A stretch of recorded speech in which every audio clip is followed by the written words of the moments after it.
What's up, Smashers? Good morning. It's another awesome day. It's Thursday. Hey, listen, we're going to be talking about hamstring. You ever pull a hamstring? Super bad. But we use our posterior chain in a ton of stuff.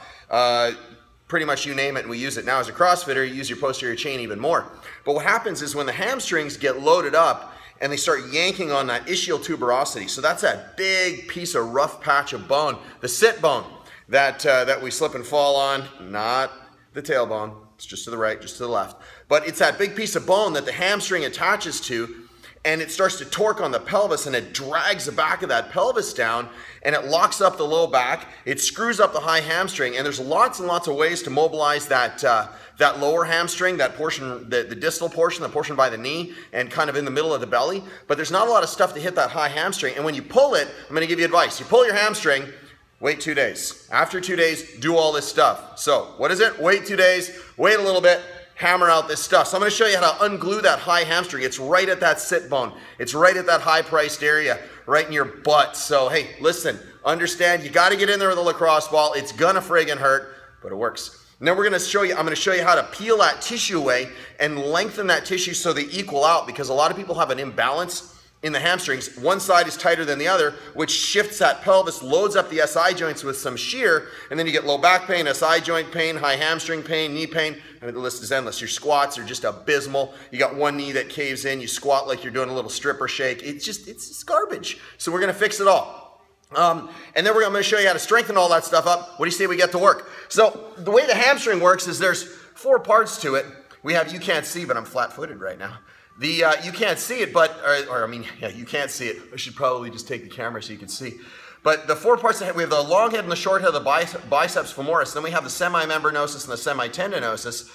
And they all have to slide past each other, and they start to get a ton of adhesions. The hamstrings get abused probably more than anything else in the body because they stay lit for pretty much 24/7. So we got to unglue those stuff. You guys have had super tight hamstrings? Yeah, just sucks. So first one we're going to do is I'm going to show you how to floss that portion out. I want to just get that sliding a little bit before I start smashing away on this box. I really don't want to do it because it's going to hurt, but I'm going to show you anyway, all right?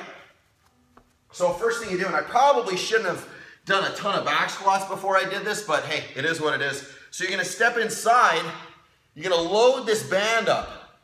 So I want these knees bent, just like this. So it doesn't matter. I don't care if you have a rounded back or anything like that. None of that matters. You're just going to load this band up so it's dragging the femur into the back of the socket. Like I can sit here and I can lean forward all day long and I'm not going to fall. What I want you to do is you're going to get on the floor like this. You're going to take this leg and you're going to straighten it out. So you're going to basically push the knee. So the back doesn't matter if it's rounded. What we're going to do is we're going to be hitting that high hamstring, and trust me, this is where we're going to feel it. If my eyes feel like they're going to bug out of their head right now, it's because I'm leaned forward.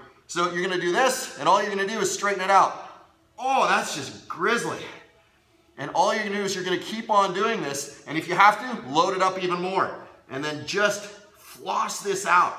Hunt around, scour around. You can move your body a little bit. You can get off to one side. This is going to be easier to turn away. You turn into it. Oh, that's just crap is what that is. It's crackly popping. So let it load up. Get that hamstring super tight. And floss around for a good 2 minutes. That's number 1. Number 2, see if I can get this without eating it. All right. You'd think a couple of 1,000 videos later, you'd think I'd have a camera stand. So all you're going to do is you're going to have a band. So you can see I got a band up on the rig. Can you see my foot all the way here? Yeah, you can. Look at that.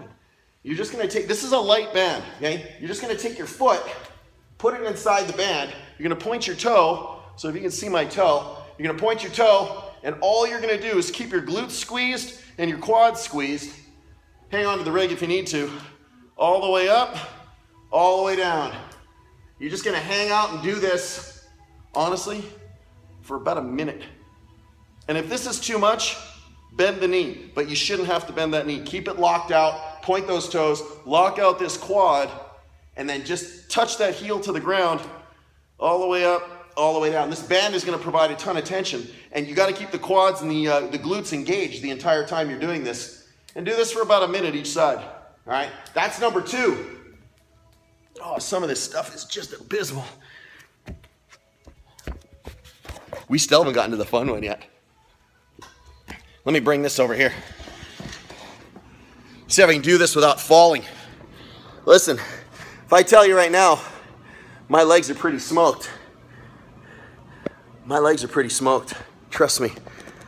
Get a funky workout. 3x10 back squat. I've given this to actually a couple of you guys. And you start at 100% of your 10 rep max, wait 2 minutes, then do 10 at 95%, then do 10 at 90%.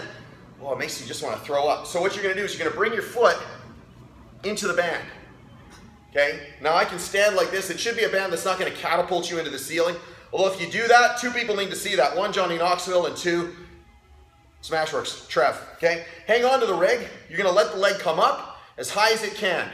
Now, sometimes you guys might be super wobbly. That's because there's a stability issue. That'll work on this too. So this is another thing. Remember, mobility and stability, that's strength. So throw in flexibility too. We got to have all that. So you're going to come up, and then you're going to push your foot heel first into the floor. So you're going to come all the way up, and then drive that heel into the floor, lock out that knee. So if you need to, I'm going to hop a little bit. Man, I almost fell. That would have been funny, huh? Good, all the way. And you know I would have posted it. So you want to bring that leg as high as you can. If you need to give it a little pull, that's fine. If you're stopping here, but even if it's wobbling, trust me, it's totally okay. You want to work on that stability. So nice and tall, braced, push down into the floor, come all the way up.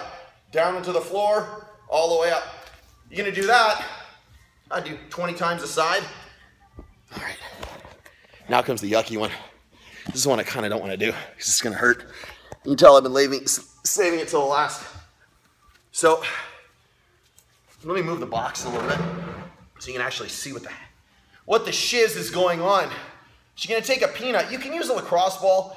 I'd prefer the peanut because it'll just trap that entire ischial tuberosity. So you can get that ischial tuberosity right in the center of that peanut. So go ahead and sit on it. And it's going to be right where that bone and that muscle join. Oh God, this is awful. Now, no, don't want you to do this. I know all of you guys are like, oh, I know, I'm going to start kicking. No, I want you to be braced. You're going to pivot the pelvis instead. Trust me, this will be worse. And you're just going to lean forward and come back.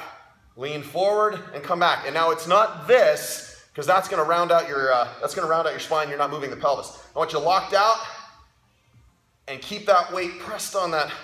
This is giving me the sweats. Can you see the beads of sweat running down my arm? Friggin' horrible. This is abysmal. So lacrosse ball, peanut is in here, trapping that ischial tuberosity, that sit bone, and then you're just like, there's sweat running off me. And then you're just going to lean back and forth in a braced position, peeling away that high hamstring. That gave me the mobility sweats. That's pretty schmitty. All right. That's how you get the hamstrings. So you pull your hamstrings, and you can see I'm sweating. Friggin' hurts. So that's how you get that high hamstring pull taken care of. Hell, that's how you get the hamstring pull taken care of in general. This is how you loosen up the hamstrings. This is how you hit that spot where there's all those adhesions, and they're always up high. Runners are getting them, deep squats are getting them, power lifters are getting them, CrossFitters for sure, we're getting all these adhesions in there. Unglue all that stuff, do these 4 things, get the hamstrings working, you'll be surprised, your low back and your knee will thank you for it. Hey, I'm Trev, SmashweRx.